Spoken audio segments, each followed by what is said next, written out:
Hello!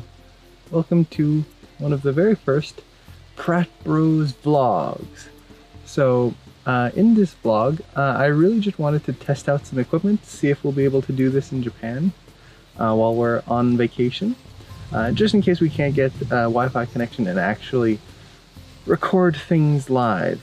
So, for this vlog, what I really wanted to do was answer a question that I got regarding acting. I was hoping to do that in the last stream, but unfortunately kind of ran out of time. So the question that I had was specifically in regards to getting good ideas for a vocal shot. So a shot that you're using an audio clip from or in. So for example, if you find an audio clip from a movie, and then you want to animate it and make something cool and unique out of it. How do you make it so it's not just repeating the same thing as the film or boring? That's the worst thing we want as an animator, is to make something that's boring. So I just wanted to give some tips and tricks on that. So the very first thing that I would recommend is, one, make sure you like the audio clip. This is kind of the most important thing for any audio clip that you ever animate, at least on your own time. If you're at a studio, you're being paid for it, it's great. But if you're animating it for yourself, for your own demo reel, then the big thing is that you have to like the audio clip. I've seen a lot of people take an audio clip that, okay, it sounds good, but I really just don't like it. It's fine, but I guess other people will like it. And the problem with that is, yes, technically the audio clip might be good, but if you don't care about what you're animating, if you're not passionate about it, and it's not like you open the shot and, man, I love this audio clip, I want to make something cool to match it, your shot's never gonna get to that same level. It's better to make a shot with something that you love than something that's okay. That's just a general tip. Now, if you do have that audio clip that you just absolutely love, you listen to it, and to be fair, you'll probably get bored of it after a few weeks of animating on it, and you'll learn to hate it in a few different ways, but at least you love it now. So that's great. Now what? Well, first thing is you need to make sure that your idea isn't just the same thing as the original. You can copy the original or kind of create a similar setup as the original as a practice for your own just practice purposes, to see if you can get all the little details in the original acting, things like that. That is good for your own personal practice. For a demo reel, you don't want to do that. You do not want to do that, simply because the people looking at your reel, part of the thing that they are looking for isn't just that you're animating well and that you're creating good animation, good lip sync, good acting, facial acting, all of that stuff. They want to see if you can create ideas. And if they see an idea that is just a copy of the original scene, that doesn't tell them that you can create ideas. It just tells them that you can make a copy. They don't want people who can make copies. They want new original content. So you want to take that idea, that audio clip, and see if you can make something new out of it. See if you can make just something completely different. And the coolest thing is when you can take an audio clip and take it from being, what's the right word? You change the mood of the clip. So for example, and this is hard because it really depends on the voice, but if you can take a clip of someone who's just angry and they're yelling at someone, and they just, in the original content, they are just yelling at someone. But now in the new animation that you did, maybe the dialogue just has a little bit of a panic tone to it. So instead of making them angry, you make them sound panicked. And instead of being frustrated and angry and yelling at this person, now they're panicked and, oh God, what do I do? What do I do? You've changed the mood. The dialogue's still the same, but if you can take the inflections, those little details that are in dialogue, and tweak it to match your shot, that's going to make things way nicer and just give you a totally different atmosphere. Now that is very difficult to do. It is tricky because lots of times if you have audio clip where someone is happy, for example, well, they're not going to sound angry. So that's tricky to do. But if you can, it is fantastic. So first thing, change the feeling of the clip. Change the idea, the atmosphere. If it's an outdoor scene, try to make it indoors. If it's a big battle, maybe try to make it a more subtle shot. It's not always possible. If you have an audio clip, for example, I'm outside, maybe you can hear the wind and the bugs and the birds. Well, I can't make this into an office scene now because there's birds and wind and all of this. So it is very dependent, but if you can, try to push that. Okay, the next thing. So we've got our audio clip, we like it. We've tried to change some things on it. How do we actually get a good performance out of our shots? How do we come up with a good idea? We're supposed to come up with something unique. Well, what do we do? And this is the hardest part. Absolutely the hardest, because creating ideas is tough. It is so very, very difficult. The main thing that I can suggest for creating new ideas is simply don't be afraid of taking something mundane. Don't be afraid of having a character do something that is nothing and then try to make that fun. A lot of people, when they try to create an idea, the first thing that they'll do is try to come up with this big scenario. I used to do it all the time. I wanted something impressive and big, and are they going to be on a pirate ship, or are they going to be ninjas, or are they going to be in space, or are they going to be like knights at a castle? What scenario is it going to be? Now, is that bad? No, it's not bad at all. That is still very good. But a scenario is just a scenario. The surroundings of the character have no influence. Well, let me put it a different way. They do have influence on the character, but they have no bearing on the final acting. The final acting should look good regardless of where the character is. It'll just influence how they act with the environment, which could be some really cool stuff. But your character doesn't have to be doing these big, grand things. Some of the best clips I've ever seen are of characters doing the mundane and acting within that mundane. So, for example, maybe there's an audio clip of someone having a conversation with someone else, and they're just talking about maybe we're going to go on vacation, and do you want to go see this? No, I don't want to. Like, it's just this argument between these two of where they want to go on vacation.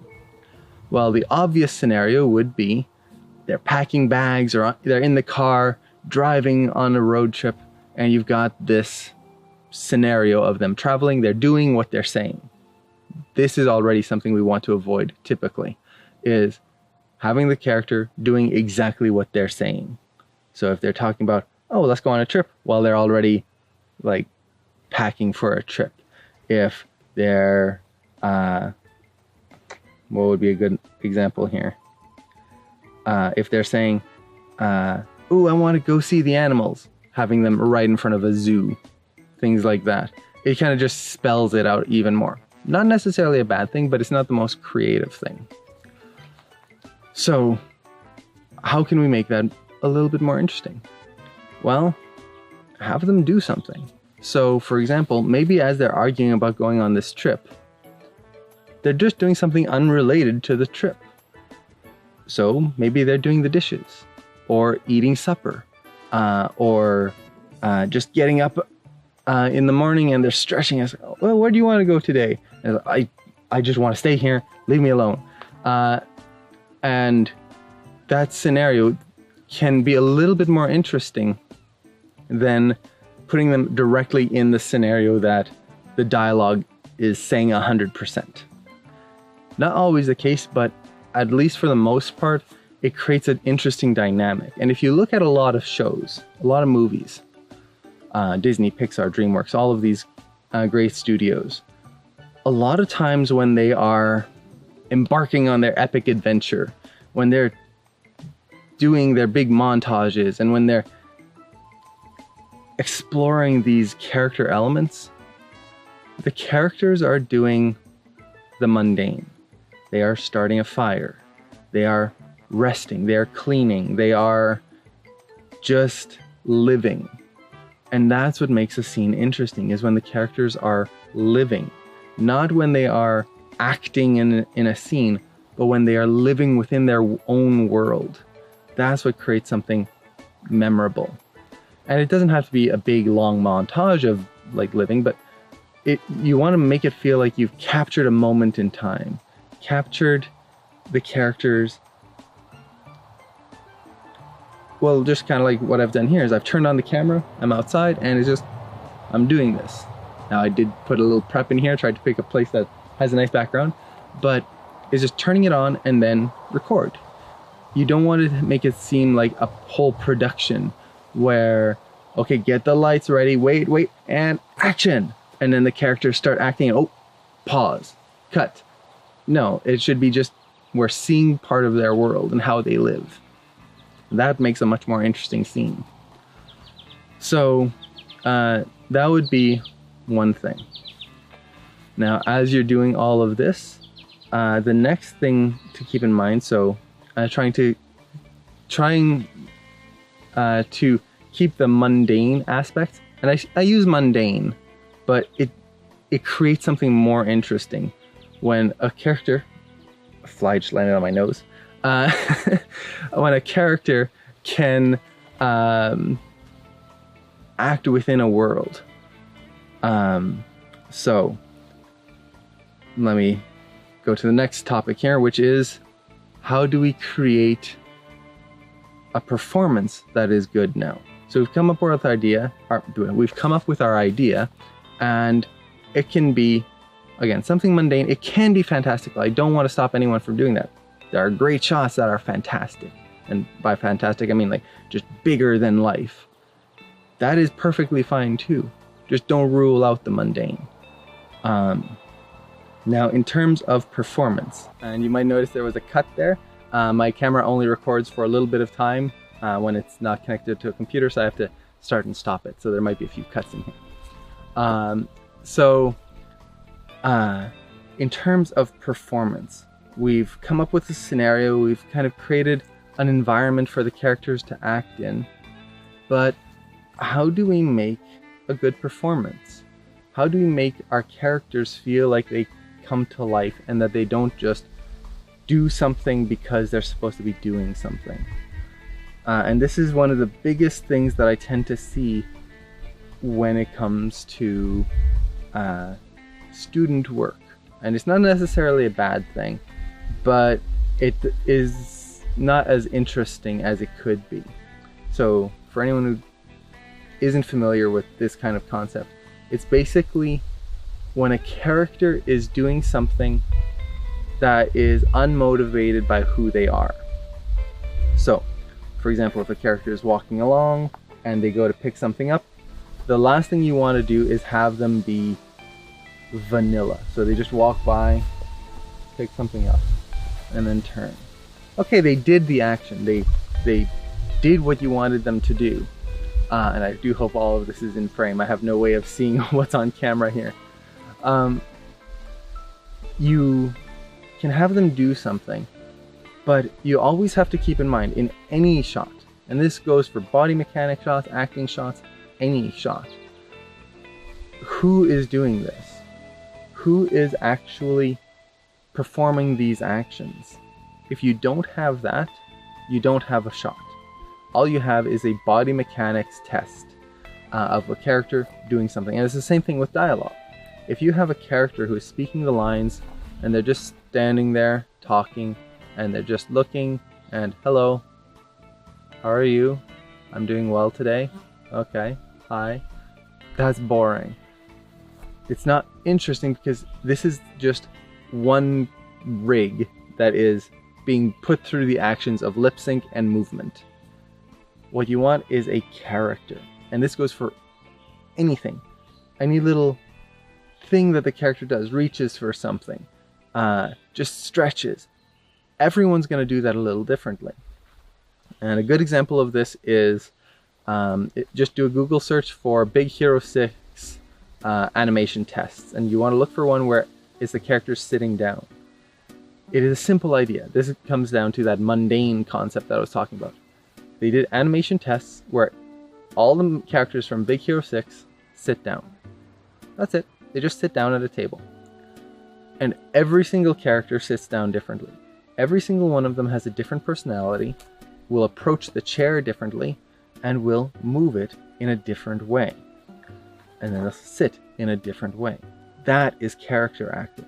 That is adding influence to these characters. That is, it changes the way they attempt to do anything, because every person is unique. If you can find that aspect of your character, that is what's going to make your shot 100 times, 1,000 times better than any other shot if there's no mechanics. I would much rather see a shot that we can feel the character than something that is absolutely beautifully animated but the character is bland and just vanilla. It shows me that if I see a shot like that, I see, oh, mechanics work, yay, but it doesn't capture me. It's just a mechanic shot, which is still fantastic to look at, but the character, that's where a shot comes to life. So, how do we do that? How do we capture character? Or, even better, how do we not do our character? So, a hard part when you start acting out your reference and stuff is you'll either act in a very vanilla way. That's the way I used to do whenever I'd turn on a camera, and there's a bird sitting right behind the camera there. Hello. I liked recording outside. It's so nice. Get to see more stuff instead of just a monitor. So when you're trying to come up with a character, like I was saying, when you have when you're first starting out, you'll do one of two things typically. One is that you'll act very vanilla because suddenly the camera's recording, so it's gonna be, hi, gotta do this. Oh wait, I've got to reach over there, and you're trying to think of everything you have to do in a shot.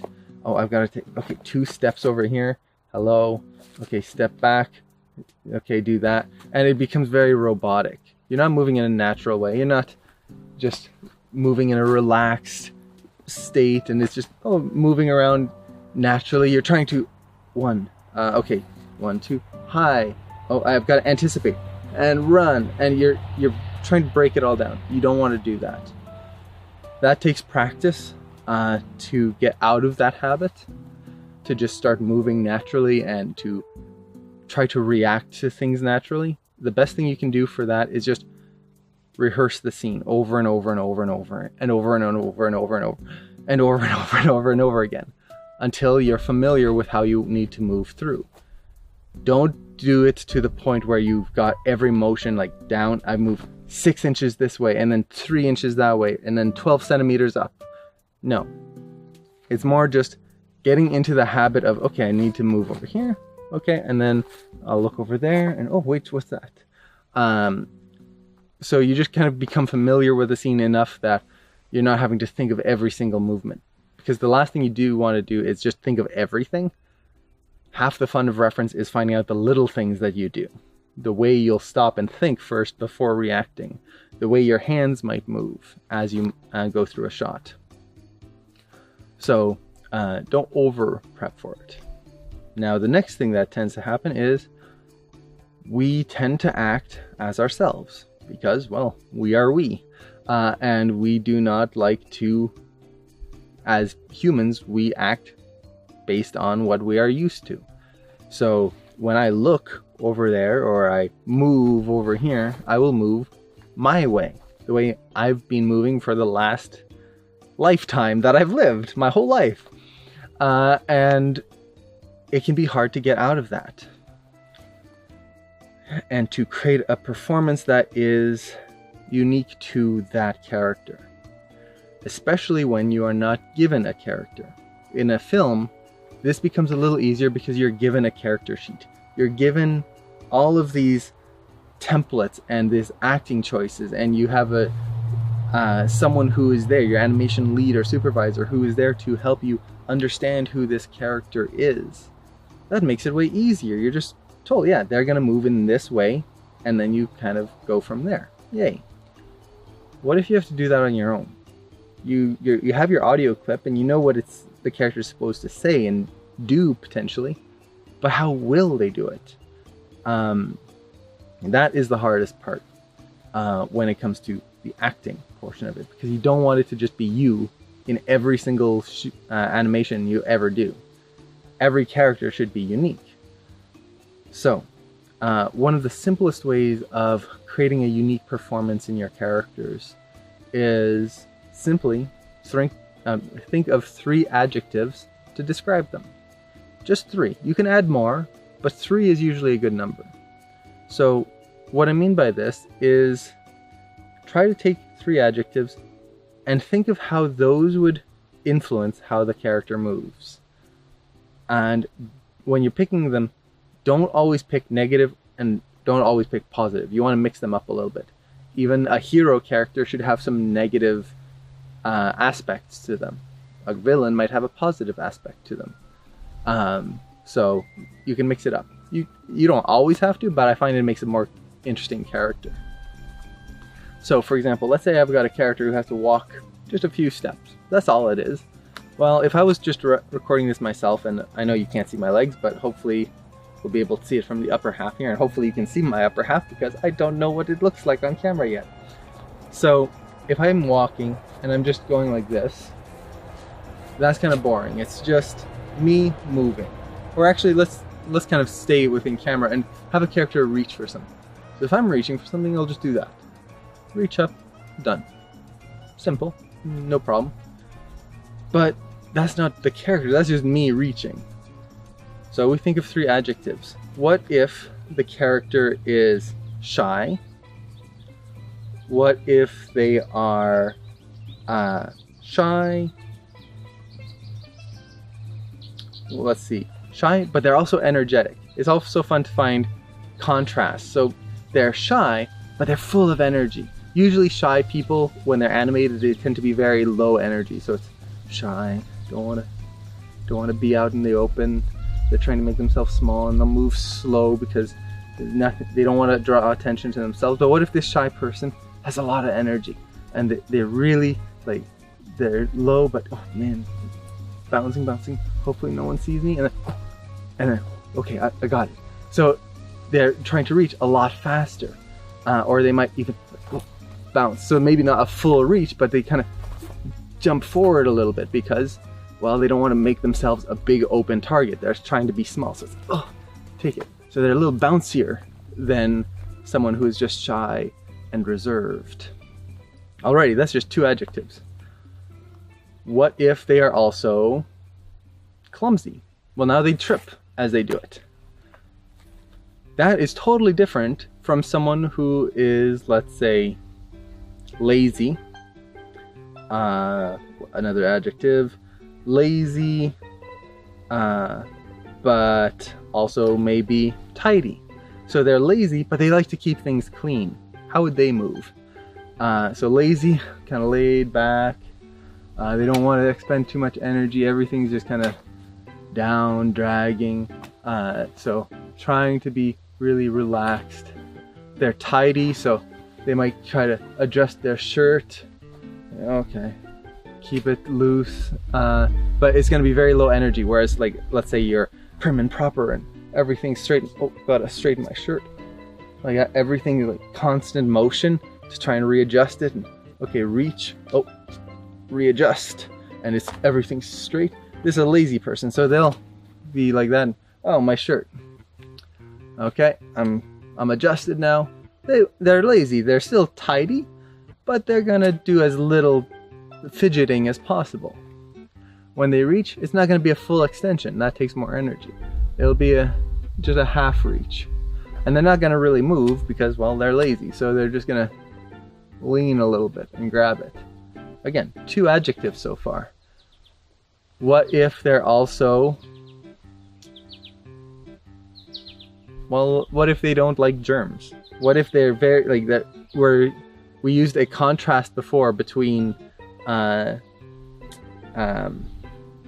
being shy and energetic. Usually that would be a big contrast. Well, what if we go with a complementary adjective now? They are tidy, but they are also extremely like, everything has to be so clean and pristine. It's not just everything in its place, but they have to be like, they don't like germs, they don't like touching things, they're always washing their hands, but they're really lazy about it. So whereas again the cliche would be a prim and proper person and they wash their hands and it's perfectly scrubbing in there to get all under every fingernail and all of that. This is a lazy person. They'll just turn on the water, done. Okay, I'm clean. So they're lazy about how clean they are. Well, now they're reaching for something. Well, they're not going to grab it and do a big grab like that. They're going to just like take it and then into the bag. And maybe they've got their shopping cart. Maybe they're shopping at a mall. Oh, maybe the box over there is a little crooked. Maybe just touch it with a pinky finger. Like, oh, okay, now it's straight. Trying to be tidy. And then very meticulous about what they touch. They'll only do it with a finger instead of pushing it over with a hand. And then take the box and maybe they'll just tip it into the cart. Versus someone who's energetic and shy and maybe they'll jump in it, like throw it in and then like wheel away with the cart. Totally different acting choices on 3 adjectives. And it goes for anything. So when you're thinking of your shot, first think of the motions in the sense of what is the character going to do? They have to do something in the shot, usually based on the dialogue. Once you have that, how will they do it? Think of the adjectives. And that alone sorry, is so much fun seeing all the birds flying behind the camera. They're actually really close. I wish one of them would land back here. It would be cool to have it on camera. Just good reference. So you come up with your idea. Try to take your dialogue and come up with something that's unique to it. Don't try to just mimic the original scene. Try to come up with something interesting, dynamic. Try to build in a contrast from the original, a new idea based on that dialogue. And a note on that, this is why dialogue from podcasts, radio plays, things like that, things that are not visual, are usually really good. Because there is no visual idea to it. It's just a podcast or an auditory thing. So they can make really good audio clips or audio clips to use because you can come up with anything. The problem with a video clip is that you already have something that is predetermined. So it can be very hard to come up with something new with it. Now, to be fair with audio clips, let's say you take an audio clip from a D&D game, for example. You've got a character in a D&D game and going through an adventure. Those are great because it's an adventure, you've got a lot of good content. The problem is, if you just animate exactly what that scene is in the game, you're still not coming up with totally fresh ideas. You're just animating an already set up scene.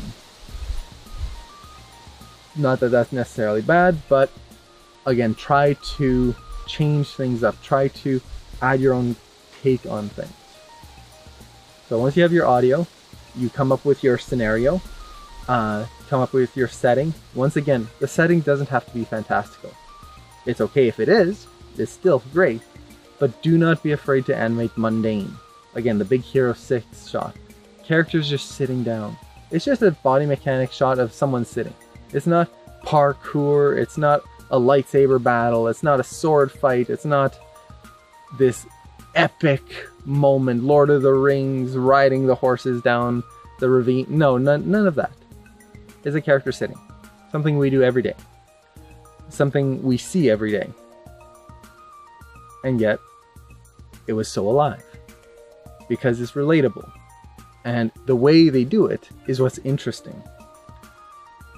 So, don't be afraid of mundane shots. It is not a bad thing. It is the execution. That's what's going to get you there. And the character doing that. So with that, the next step, finding the character.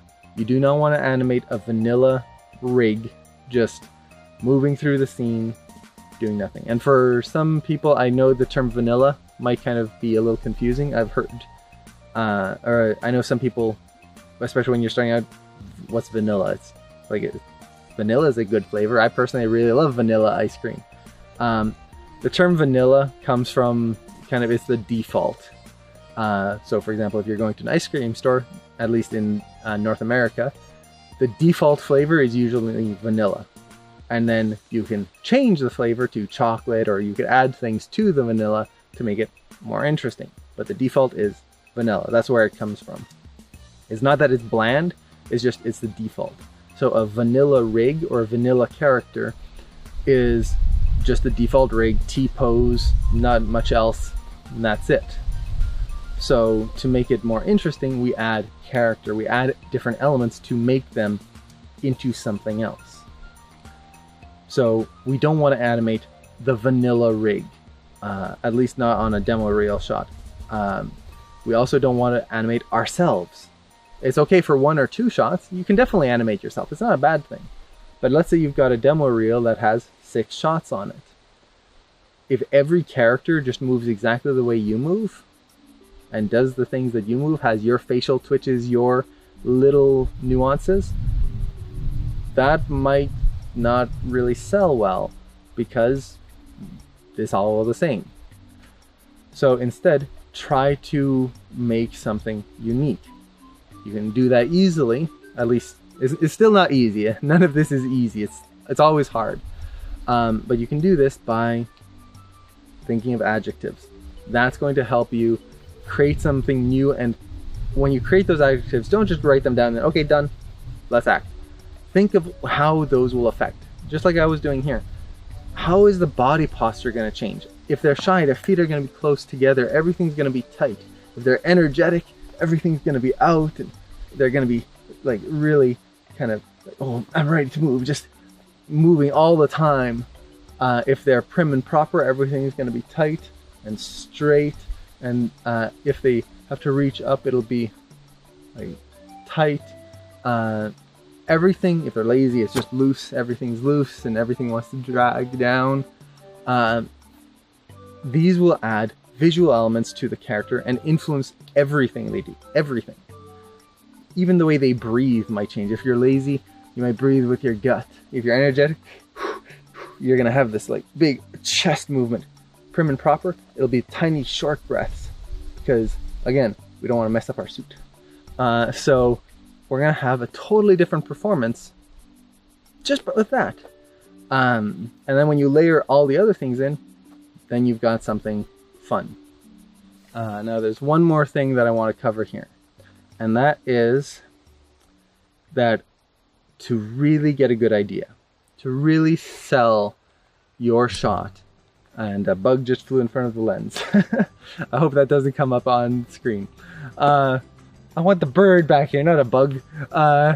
But if you really do want to create something unique, something that is just visually fantastic and just captures people, the number one thing that you can do, and this goes for everyone, the absolute number one thing that you can do is get help. Ask someone. Ask someone to take a look at what you have very early on. Does it read? Do they like it? Do they find it funny? And don't just ask one person, ask a few, because sometimes you'll get one person and go, I'm not sold. Another person might love it. You want different opinions. And brainstorm with people. This is so important. I see so many people when they start out their animation journeys, when they start learning anything really, they always try to do it alone. Cameron and I were very lucky that we always had each other. And it kind of gave us a unique perspective when we were starting out, because we always had someone to bounce ideas off of.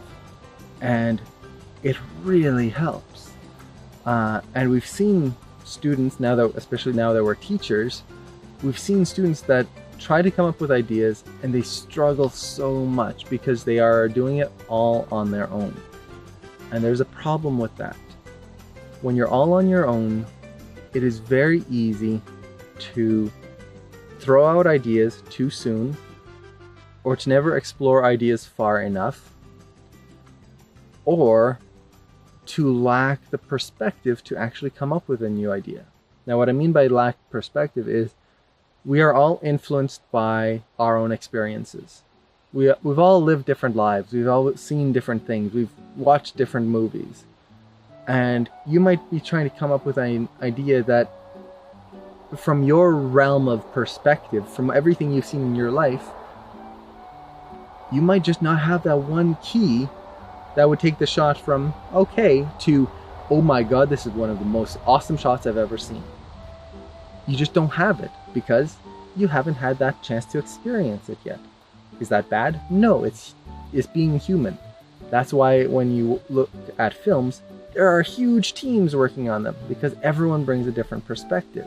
It's not just one writer, one animator, one whatever. At least not for major films. So, get someone else to help. Ask them to look at your shot. And then look at their shot, of course. You want that back and forth. But don't be afraid to ask for help. To brainstorm. Brainstorming is so important. And I had an awesome experience with that just last week. Was it last week? Yeah. Just last week, I was brainstorming some ideas with a student who had an awesome shot. And it was me and a couple of other students in there. And he had this really cool idea for a shot. I really loved it. And as we were talking about the shot, everyone just started throwing out ideas.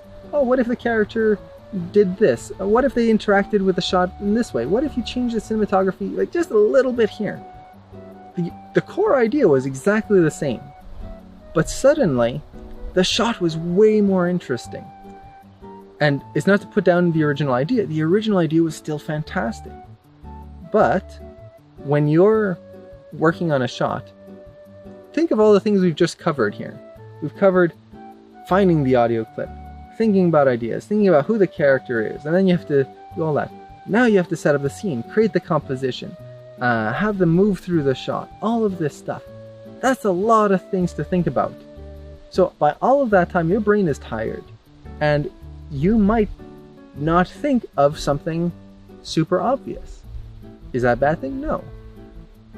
It just means that as soon as you get an outside perspective, they might give you something new, and it'll help, and it'll be awesome. So we all brainstormed, and as we were doing it, he would come up with some new ideas as well. I was coming up with ideas. Everyone was coming up with ideas. Some of them didn't work at all. That's fine. That's the part of brainstorming. You'll come up with an idea, and you never want to shoot down an idea. That's something you never want to do. If someone speaks up and says an idea, you don't want to go, oh, that's stupid. No, we shouldn't do that. You should think about it. So, for example, there were some ideas that came up where it's like, no, that wouldn't work because it'll pull the focus away from the character. But what if we take that idea and then do this with it? So it's still taking that idea that maybe wouldn't work, but then try to find a solution to it. You might not pick it in the end, but hey, you've brainstormed. You've come up with new ways of thinking about this, which might then influence your shot, or at least change a perspective to make something new and unique. I cannot stress brainstorming enough. It is so crucial to really get a good shot, to really think through a shot properly. You want to brainstorm ideas. You want to brainstorm with people. And it's not just brainstorming and then, okay, I'm done, and then animate. Once you do your blocking, brainstorm again, especially early on. Just do a quick passive blocking and see if it reads. Something might have changed, new ideas might come out, and you might not do like whole scene changing elements now, but you might change certain parts of it to make it read even better.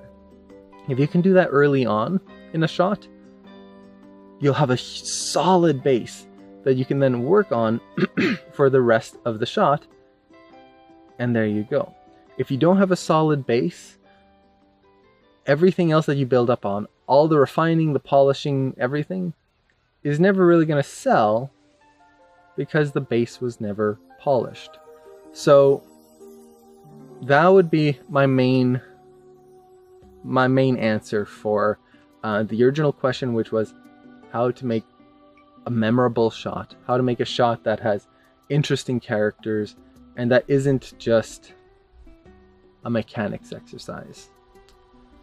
So I think with that, we'll call it here for the first vlog. I don't know how this went, but hopefully it worked. Hopefully I'm in frame. Hopefully I'm not squinting a ton because the sun just moved and now I can't. I tried to pick a place where I had some shade and it moved on me. The joys of outdoor filming. But hopefully this was fun for you guys. I know it's a little short. I'm hoping the next ones will be a little longer. And the next ones will probably be in Japan. So with that, thank you so much everyone for watching and hanging out in this vlog. It was kind of weird not having a chat to kind of go back and forth with. Maybe next time I'll see if I can like get some people on like Discord or something and chat with them while doing the vlog, so that way it's kind of a super delayed stream. The stream already has like a 10-second delay. Now it'll be like a 2-day delay, but that would be kind of interesting. We still have that kind of back and forth in there. But either way, I hope this was helpful, and I'll see you in the next video. Take care. Bye.